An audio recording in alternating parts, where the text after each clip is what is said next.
Okay, session 5, and we're covering the question in brief, what is New Covenant theology? First session was that there's one plan of God, not necessarily a covenant of grace, not dispensations, but one plan of God centered in Jesus Christ. Number 2, the Old Testament must be interpreted and applied in light of the New Testament. Number 3, the Old Covenant was temporary by God's plan, by divine design.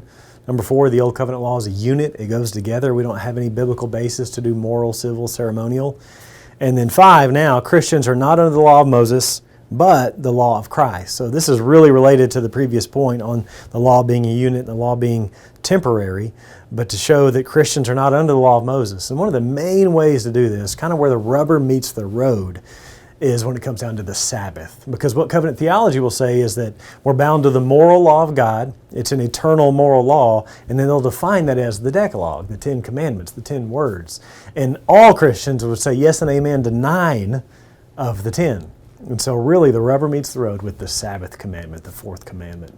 And so I would encourage you to focus on that one because it's a really good test case. I've written a little book I recommend called Obey the Sabbath, but the subtitle is really important, Rest in Christ. And so this little book, it covers the key passages. There's not a whole lot of them, but the ones that are there are just super clear. And so it looks at Colossians 2 to see that the Sabbath was a shadow. It looks at Galatians 4.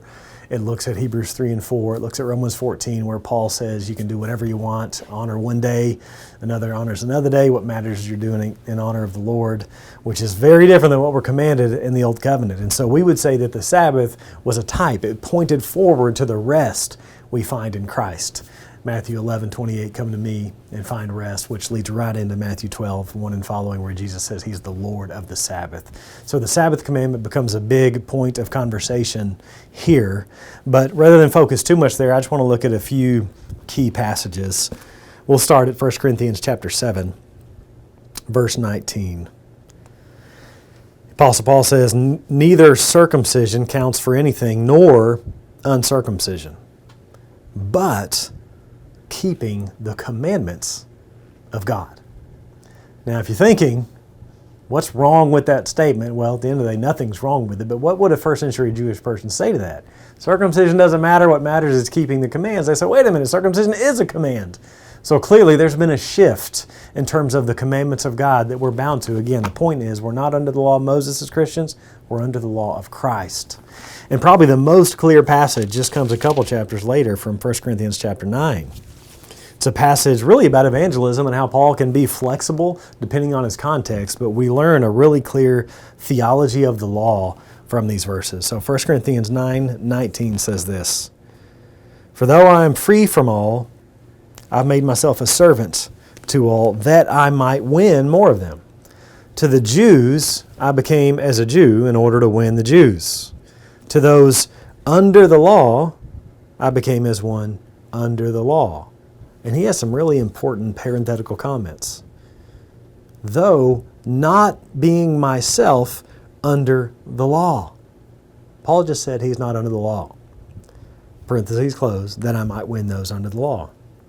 To those outside the law, Gentiles, I became as one outside the law, parentheses, not being outside the law of God, but under the law of Christ. Parentheses closed, that I might win those outside the law. To the weak I became weak, that I might win the weak. I become all things to all people, that by all means I might save some. So strikingly, we learn a few things about the law here. Let me put it on this board. Notice what he says. He gives kind of 3 positions. One is, we'll just call it Gentile. Forgive my writing.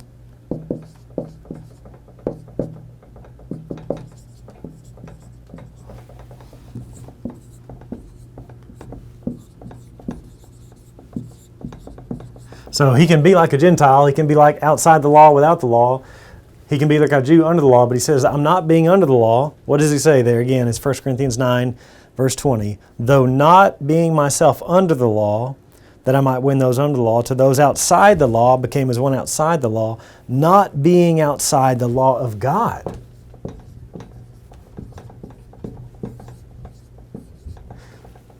Notice what he just did. He just made a distinction between the law of Moses and the law of God. He says, I'm not under the law, covenant, nomos, but I'm not outside the law of God. And how does he define it?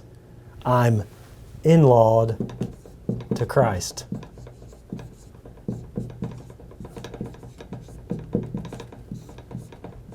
Literally, enemos Christou. So he's not outside the law like a Gentile, and he's not under the law like a Jew, but he is still within the law of God. But as a New Covenant Christian, he's in-lawed to Christ. He's under the law of Christ. He's sort of like this third position. He's not Jewish, he's not Gentile, he's Christian. Some of the clearest teaching about the law of Moses in relationship to the law of Christ that we can find in the New Testament. It says something very similar in the letter to the Galatians. He says that he's under the law of Christ as we fulfill the law of Christ by bearing one another's burdens. So again, in a letter that's so focused on the law of Moses, again and again and again, we're not justified by the law, but by faith in Christ. And so there's this contrast between the law and Christ through a lot of Galatians. And then at the very end here, chapter 6, he says, when you bear one of those burdens, you fulfill the law of the Messiah, the law of Christ. If you want to think more about these things, I've put some thoughts together in this book called The Law of Christ. And basically, really what it is a book on New Covenant ethics. And so when we come to the very important question as a Christian, what are we bound to? Okay, if I'm not bound to the food laws or bound to the law of Moses, what is it that I'm bound to? And basically I lay it out in 5 ways to say, number 1, love. Love is the number 1 call of the New Covenant. See it everywhere. It's the great commandment.